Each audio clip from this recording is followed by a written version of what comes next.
Olympic ৰিঙত হাৰ, ন্যায় বিচাৰি হাৰ, অৱশেষত ৰাজনীতিৰ যুঁজত দেশৰ কন্যাৰ জয় জয়কাৰ। কংগ্ৰেছ দলৰ প্ৰাৰ্থী বিনেশ ফোগাট হাৰিয়ানাৰ জুলানা সমষ্টিৰ পৰা ৬,০০০ৰো অধিক ভোটত জয়লাভ কৰে।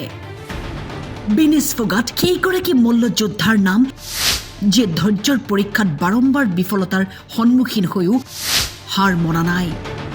যিগৰাকী মল্লযোদ্ধাই বিশ্ব দৰবাৰত ভাৰতৰ নাম উজ্বলাইছিল, সেইগৰাকী কন্যাই দিল্লীৰ ৰাজপথত ন্যায় বিচাৰি প্ৰতিবাদ সাব্যস্ত কৰাও দেখা গৈছিল। বেটি বচাও শ্লোগান দিয়া এইখন দেশতেই এইগৰাকী কন্যাৰ প্ৰতিবাদৰ ভাষা কোনেও বুজা নাছিল।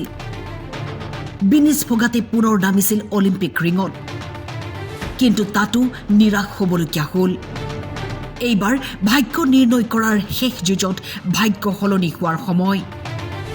জীৱনত কেৱল যুঁজ দিবলৈ শিকা বিনেশ ফোগাটৰ ৰাজনীতিৰ প্ৰথম খোজত জয়লাভ কংগ্ৰেছ দলৰ প্ৰাৰ্থীৰ ৰূপত।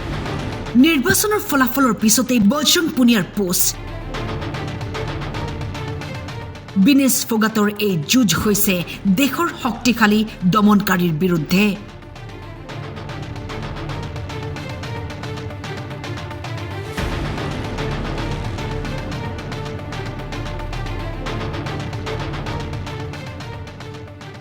যিয়ে প্ৰতিবাদৰ ভাষা বুজি নাপায়, হয়তো এতিয়া ৰাজনীতিৰ ভাষাৰেই বুজাবলৈ চেষ্টা কৰিব বিনেশ ফোগাটে।